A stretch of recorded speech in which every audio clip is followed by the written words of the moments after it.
So between my major video essays, I occasionally get the opportunity to work on other video projects. One such project I've been working on and off was a video that was proposed by a fan who reached out to me about potentially pitching a contact who was an executive producer on the most recent Power Ranger TV series. He had a larger concept for a video game-focused Power Ranger show, but couldn't come up with a story to wrap around it, and asked me to see if I'd be interested in coming up with something.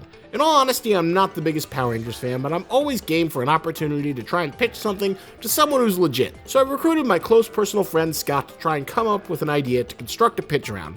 After several nights of writing, we had something, the results of which you're about to see right now. So come along with me and see if I was successful. Will this exciting new Power Rangers series be premiering on a TV screen near you? Well, check out my pitch video and let's find out. You gotta love to be God back it.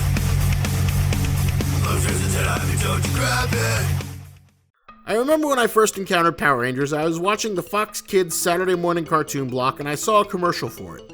At first I was apprehensive. I had come from my weekly dose of Batman the Animated Series, X-Men, while tolerating Bobby's World, and Life with Louie, while I eagerly awaited to see if Venom would finally show up in the Spider-Man animated series. I wasn't here to see some lame live-action TV show like that awful Saved by the Bell. I specifically stopped watching NBC to avoid stuff like that. Why would I care about anything that was live action? But then I actually watched Power Rangers for the first time and I was mesmerized. It was like seeing my old two favorites of Voltron and Ultraman combined together to create a new superhero show. I'd even go as far as saying it was the Voltron of superhero TV shows. But that was kind of the point. It had martial arts heroes wearing power armor, piloting giant robot animals that turn into a giant sword-wielding super robot.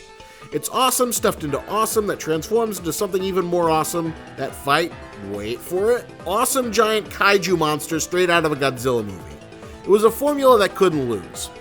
And like many legacy franchises from the 90s era, it never really went away. For fans young and old, it was something that always managed to stay relevant for each new era. Power Rangers has survived for 25 years. Not just survived, but flourished. People love Power Rangers. Generations of fans still flock to Power Ranger events like the Power Morphicon. Why? Because at the core of the entire franchise is the principle of play and making your own stories. The way the series has been produced via repurposed tokusatsu Super Sentai series from Japan, but completely recontextualized their narratives and bringing something new to them.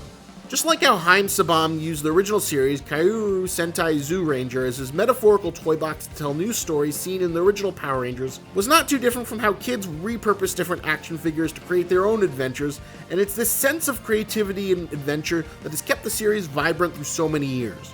Whether it's the sci-fi adventures of Power Rangers in space or the Mad Max dystopia of Power Rangers RPM, this sense of creativity and flexibility has allowed the series to remain relevant and reinvent itself with each new incarnation. Because Power Rangers knows how to change even as it stays the same. Different costumes, different swords, all appeal to new children and new fans. They come for the martial arts action and giant robot fights, but they stay because there's something relatable about a group of friends learning to work together and overcome new challenges. Especially when you're 10 years old and finally getting to explore the world on your own. It's all about embracing change and becoming your better self.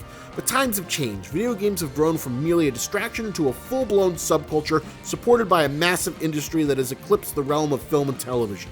For the kids of today, it's all about the latest smartphone apps or how many more hours they can sink into Fortnite. But this new digital era isn't so much an obstacle as much as a new challenge for this beloved series to overcome. Much like the Transformers, the core appeal of Power Rangers will always be the desire to morph into something greater. Power Rangers doesn't have to compete against modern distractions. It is a pillar on par with other evergreen brands that are launched in the same era.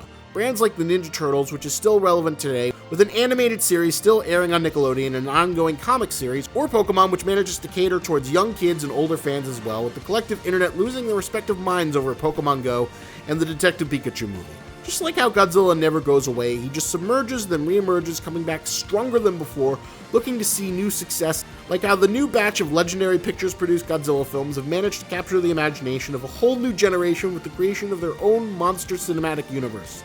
The power of Power Rangers is to embrace the changes of these new eras because it has managed to stay as relevant as long as its respective competitors, who are still here as well. These properties have continued to adapt to their market, from the Teenage Mutant Ninja Turtles characters moonlighting in the Injustice fighting game franchise, to Pokemon branching into the smartphone games, and to make sure Power Rangers stays evergreen, it will need to make changes too. So as Power Rangers continues to grow and find new fans, I present you with a new vision of what could come to the future of this beloved franchise. I give you a way of respecting the past while morphing into something new and different, and becoming even more exciting. morphing into a new form that can compete with the Fortnites of the future. I give you Power Rangers Game Star.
Power Rangers Game Star represents a new path for the Power Rangers, a future defined by following some of the latest, hottest trends that have been dominating Japan and spreading across the world, because the path to a vibrant future is about understanding the most ubiquitous cultural trends of the present.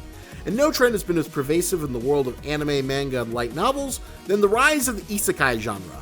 Isekai roughly translates to a different world and has been popularized by such huge breakout successes as Sword Art Online, which saw a group of gamers become trapped in a futuristic online, massively multiplayer online role-playing game. This was the title that broke down the floodgate, because now we have dozens of new anime coming each season based on light novels, capitalizing on the isekai gold rush. A few examples include Log Horizon, Konosuba, Gate, No Game, No Life, That Time I Got Reincarnated as a Slime, Rising of the Shield Hero, The Devil is a Part-Timer, Saga of Tanya the Evil, Drifters, Recreators, How Not to Summon a Demon Lord, ReZero, Overlord, .hack/sign, In Another World with My Smartphone, and the soon-to-be mega hit Reborn as a Vending Machine, I Now Wander the Dungeon. And yes, that last one is real. We could spend another hour breaking down this genre and all of its offshoots and weird permutations, but the point is that a lot of these series take a great deal of inspiration from role-playing video games. So the obvious next step is to build a Power Rangers series that can combine the best gaming RPG fantasy elements of the genre with the gaming trends of today to create a new hybrid strong enough to lure those kids away from endlessly playing Fortnite on their smartphones. Because let's face it, the core appeal of all of it is that every kid wishes they could go live in a video game world. This is a fantasy that is a very, very profitable one. The Sword Art Online light novel series has sold over 20 million copies and spawned several seasons of a very successful anime adaptation, multiple video games, a feature film which grossed 4.3 billion yen at the Japanese box office, and there's even a live-action American adaptation which is currently in development at Skydance Productions, which is being developed for Netflix. If you want a domestic example, look no further than Ready Player One, which is basically the American version of Sword Art Online. The book was a New York Times bestseller, and no matter what you think of the movie, it made $582 million at the global box office with a budget of $175 million. So the global appetite for these kind of stories is very strong, and it's not just the flash in the pan. The genre has been around for quite a while. Final Fantasy Tactics Advance, a video game about children drawn into a video game world, was released 16 years ago and made over $22 million in the US alone. And let's not also forget about the success of the Jumanji remake movies. Now there's a recent Sentai series that would be perfect for applying the In Another World elements into a video game focused Power Ranger story, and that's Dobutsu Sentai Zouger. There are a couple elements that really click for our purposes that can be used to sell the idea that the heroes are inside a video game world. The first is the Minecraft-style pixel motif that's employed throughout the series. On top of that, we have another nod to the gaming's history in the form of the Rangers' enemies, the Death Galleons, who come to Earth to play a deadly blood game for their own amusement. They use literal continue tokens to power up and transform into monster-sized forms. Both of these things just scream retro gaming, and they're a natural fit for the otherworld genre. These readily available motifs mesh perfectly with the exciting new story we want to tell that will appeal to today's generation of kids raised on smartphone games, while also appealing to the broader geek and gamer culture who grew up with Power Rangers and would love for a reason to revisit the franchise. So our localized story begins with Eddie Bird, or as he's known by his gamer handle, Crimson Eagle 3. He was the leader of the pro gaming team Crimson Strike. They were the champions who managed to compete across a wide variety of different genres, including popular team games like Overwatch and League of Legends. Although they started out as friends, they managed to accumulate more championships, and Eddie got more media coverage, and their friendship slowly frayed, and as fame fueled his ego, it emboldened his toxic attitude.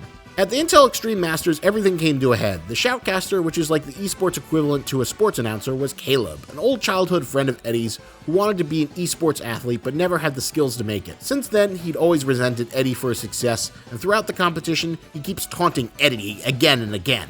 Losing his temper, Eddie veers off the agreed strategy to try and play to the crowd and humiliate Caleb, but he ultimately costs his team the game.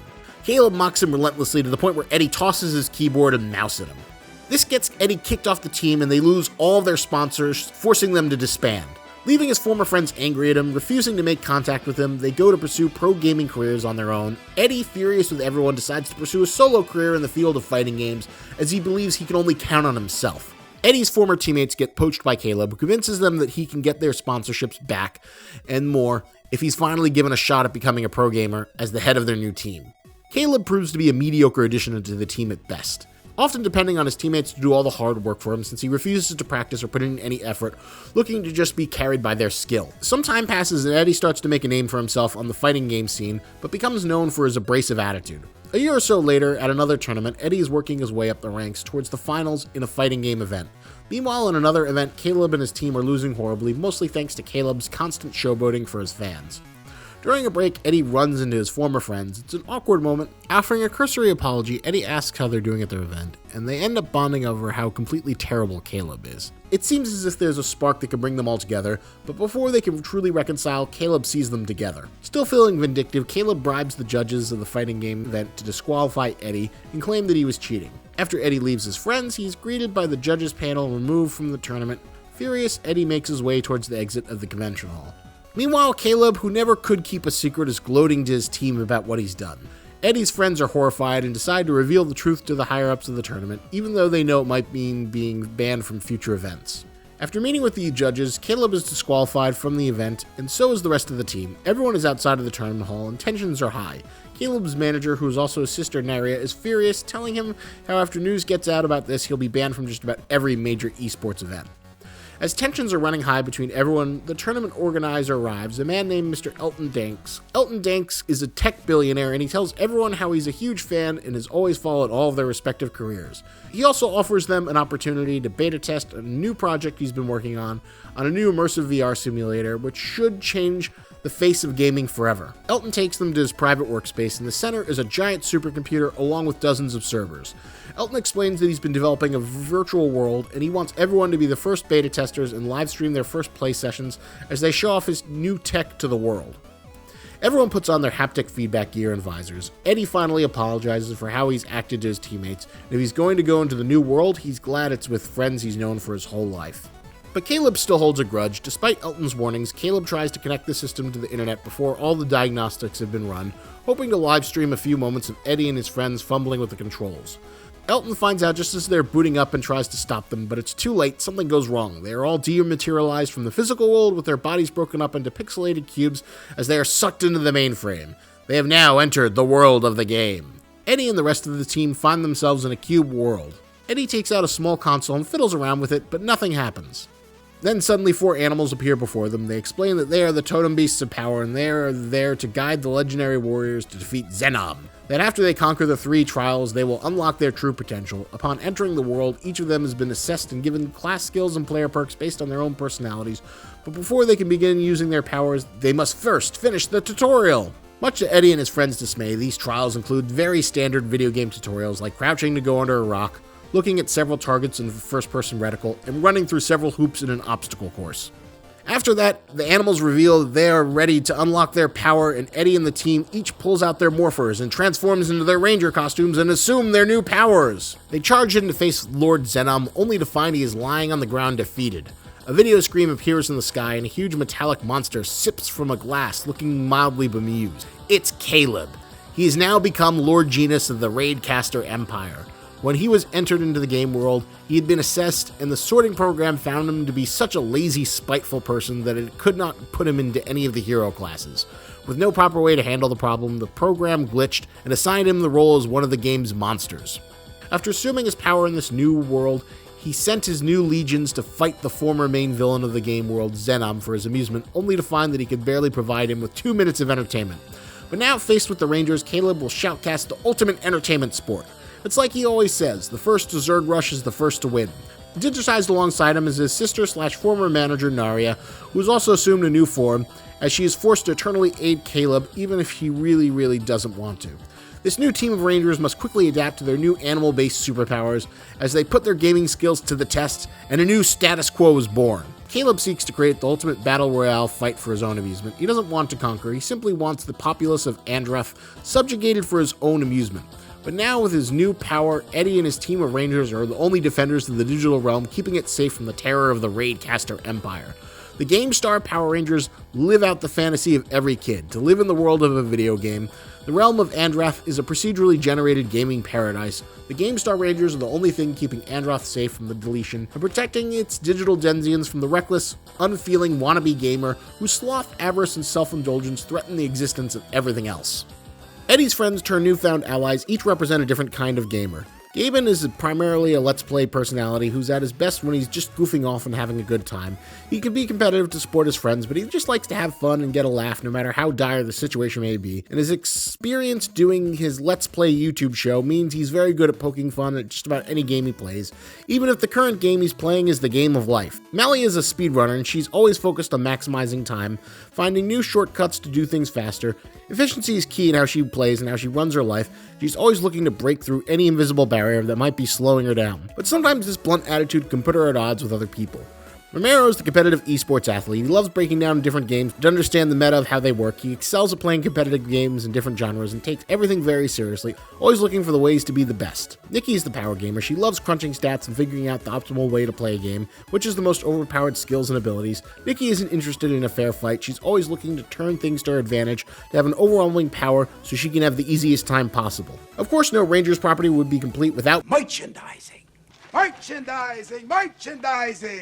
But now times have changed compared to the golden years of the mid-90s.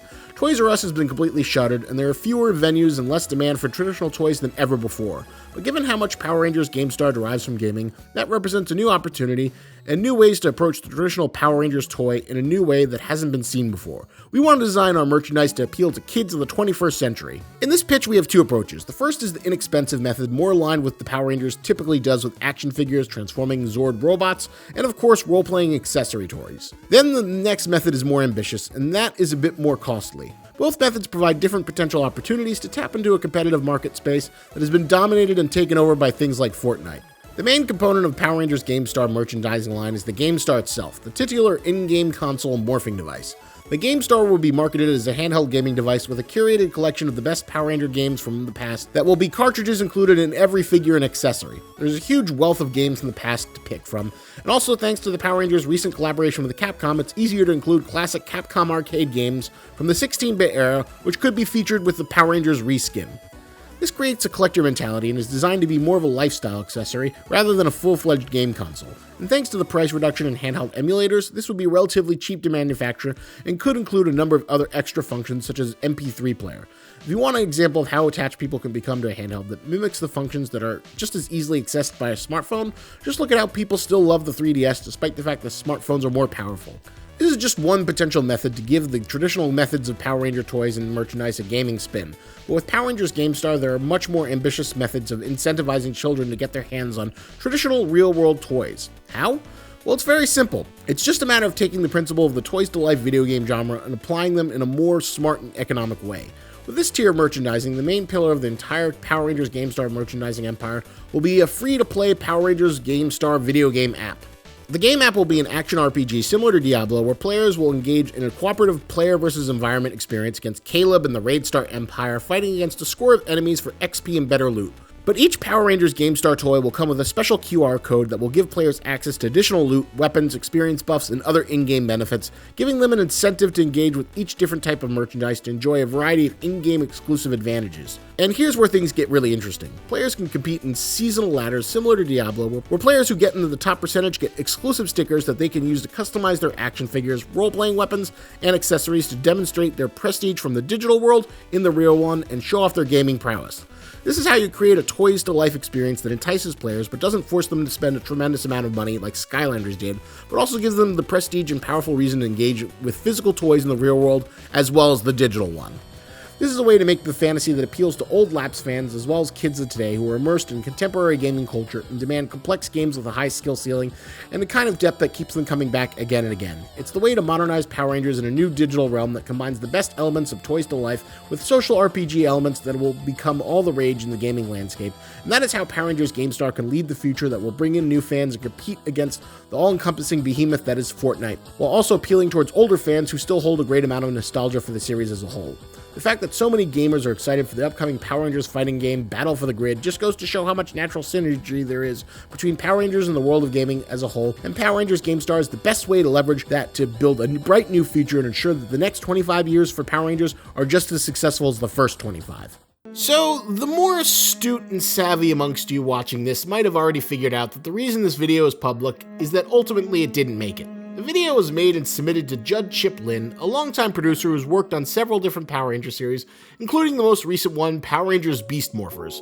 But he never got around to watching it. Things in his personal life took over, and of course, working on the currently running series has taken up most of his time. So it never even got the chance to become a real kernel of an idea. Which doesn't surprise me. And it's also a large reason why I usually don't do this kind of spec work anymore. When I was first approached, I was extremely hesitant to even consider it. The time I spent putting this together could have been spent on making other videos, things that would benefit and help me grow my channel, but I took the chance and tried to keep a glass half full mindset as I took my time into putting it together. That's the dream. You get your brilliant idea in front of someone with the ability to make it happen, then you ride that train all the way to Gravy Town. It's what happened to Tim and Eric, who sent tapes of their show Tom Goes to the Mayor to comedian Bob Odenkirk, who became their champion and helped them sell the series to Adult Swim, which jump-started their careers. But for every one of those, there are 100 examples of something like this, where all of the time and effort goes nowhere, as it dies on the vine. There are a billion reasons why this was never going to work. There was just too much information I didn't know in terms of how many other Power Rangers series might have already been in production, or if even the Sentai series I used as the basis for this pitch would have been something that they would even be able to get the rights for. But despite that, I still took a chance, and like so many other chances I took before, it became nothing. But ultimately what I enjoy making now is content that I have full control over. Content that I can offer up to an audience at any point. I like making things. I just hate trying to fight for the ability to get those things seen. But thank you for taking the time to watch this and see what could have been. I'd love to give a special thank you to Calvert David Miles for filming all of the live action segments and casting all of the actors who appeared in those bits. I'd also like to thank each of the performers, including Lindsay Wen, Kyle Felter, Sherry Renee, Neil Angevine, Jeff Carr, Melina Brewster, Trey Swayze, Leon Sheen, for taking the time out of their days to pretend to be Power Ranger pro gamers in front of a green screen. Thank you so much for taking the time to be a part of this small little project. I've included links to all their Instagrams in the description below, so if you want to check out their other work or learn more about them, I'd recommend that. And also be sure to check out Calvert's YouTube channel, where he makes all kinds of stunt videos and trailers. He's even got a pretty badass trailer for Yusuke, the real-life story of the real-life black samurai who lived in feudal Japan. They saw a slave. I saw raw power, spirit.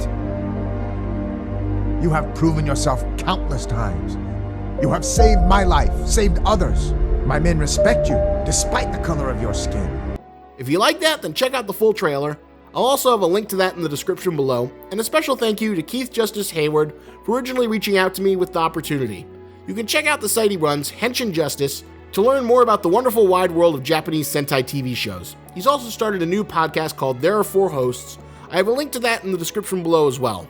And of course, a special thank you to my patrons, Joseph Malty, Carla Hoffman, Aaron Tony, and Walking the Steps. Thank you for your support, helps keep the dream alive, and make up for the time put into projects like this. And of course, feel free to join them in the lobster pot at any time.